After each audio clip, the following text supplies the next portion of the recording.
Hi, this is Supercat from Ask Mr. Robot. Our combat log parser is going to do things no one else has done before, and it will be easy to use and give actionable advice for all of your raid members. Now to make this happen, we're doing it in 3 phases. First, we wanted to nail the combat log parsing itself. This is what you're already familiar with on other sites. So let's dive right in and check it out. If you look at this log here for Fallen Protectors, you can see the usual data. Damage done, damage taken, healing, and so on. But one thing you'll notice that we added right off the bat is if you mouse over somebody, you can see their gear data, which we collected at the start of the fight, and we do this for everyone who has our add-on in the game. If someone doesn't have the add-on, you'll see a message that looks like this, telling you to get the add-on. If someone ranks on your team for that fight, you'll see it in this column here. But even if you don't rank, we have some pretty cool data to show you. We give you a percentile for your spec, overall item level, and spec by item level. If you look at Jabberwocky, he or she didn't rank overall, but is in the top 83% for hunters, 96% for item level, and 99% for spec and item level. Basically, this shows that this person is a really good hunter with kind of good gear. Let's take a quick look at an individual damage report. One thing we've done to improve the reports is to clean up the data. So if you take a look at Captain Kirk's Shadow Word Pain, you'll see that we've grouped all of the Shadow Word Pain abilities together to make it obvious that this ability did the most damage. This bright purple bar shows how much damage the tick did, and the faded bar shows the total damage from all of the components below. And we label each part so that you know what's what, like this last one here is the extra damage from the mastery proc. Another extra piece of information we provide are the hits and ticks for abilities that have both. You can see here that Captain Kirk used Shadow Word Pain 62 times and it had 497 ticks. Some abilities don't have uses, they just proc. For example, the legendary cloak here procced 148 times. And this shows that there weren't any uses because it doesn't actually get used. And of course, you can click on any ability for even more information. Healers get a lot of love with our combat logs too, so let's take a quick look at a healing report. The first thing you'll notice here is that healing is ranked by actual healing done, and overheals are represented in the off-colored bars. And you can mouse over any line to get a breakdown of healing done by absorptions.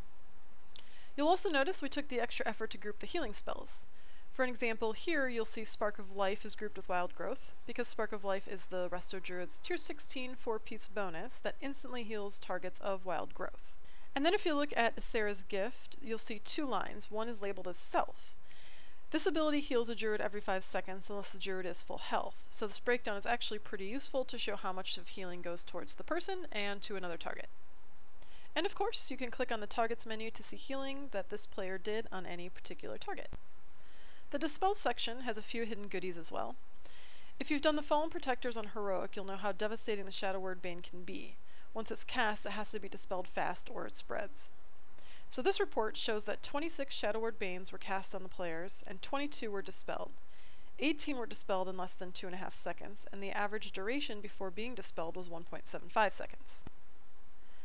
Both healers dispelled 11, but you can see from this column that the druid had the faster reaction time. A quick explanation on that 2.5 second stat. We defined this as a new metric, and we took the global cooldown, added in a normal reaction time, and you could also be finishing a cast with maybe half of a second left. So we concluded that 2.5 seconds is the mark of a fast reaction time. The Interrupts report under the Damage tab actually has very similar information. We really took these 2 views to the next level. Let's jump over to the buff section. So this is where you figure out how well players keep buffs up, what defensive buffs are being used, and so on. The sources column is actually one of my favorites. We took the extra effort to categorize each buff and debuff so you know where they come from. What is Sage Mender? Oh, it's the Resto Druid Tier 16 2-piece bonus. Soothing Power? The Trinket. And then scroll down a bit for defensive buffs and you'll see that this player got Devotion Aura from a fellow raid buddy, Arios. And now the Deaths report. This is where you find out who is dying in a fire. Anyway, this fight only had 1 death, ironically on the player named Extra Care. We show you the killer, killing blow, and most damaging spell. Then you can click on the player for a more detailed breakdown. So we really wanted to focus on deaths and make sure the information was really useful for you. So we actually have a couple of stats that I think are really cool. So we show the time that it took to go from 90% health to death. And the idea behind this is to show if the player died from burst damage or sustained damage where the healers couldn't keep up. We also show the last point at which someone was healed, and in this case the player died too fast to be healed. Now let's take a look at another fight to give you a feel for this death report. So here's an example where the player died to sustain damage, but if we take a closer look, you'll see that it was actually all self-healing. So bravo to the player trying to stay alive. My guess is that there wasn't a nearby healer, and you can see that it was during the split phase after all. So you can click on the Events tab to get a breakdown on a timeline, and you can play with these filters here on the left until your heart's content. It's a bit of a power user tool, so have fun. And there's a few other things worth pointing out. We implemented TMI scores for tanks, which is a way to measure how well you smooth out spikes and damage taken. You can also select any boss fight phase to see how the team is performing. If you take this as an example, you'll see that Jabberwocky does the most overall damage, but Crush Life is crushing the split phase. Ooh, and another fun thing, remember when I said that we collect gear data? Well, you can see the exact gear, talents, and glyphs for each player on any particular fight. And again, we collect that at the start of each fight, so if a player's changing gear or glyphs around, we actually capture all of that data. And last but not least, graphs. You can filter by phase. You see here I've got the split phase selected. You can select different spells. I'm going to pick multi-shot. Go a little bit lower, you can also put graphs on the resource to see how those overlap. Focus for hunters. And then you can also select the different temporary raid buffs to see how those overlap again at the very bottom. So this is a bit of a power user tool, but we made it pretty user friendly, so have a lot of fun with it. Remember at the beginning I said there's 3 main areas we're focusing on. Well, I just covered the first one. The other 2 are actually coming with Warlords of Draenor. We're actually currently working on them behind the scenes. One of them is combat analysis.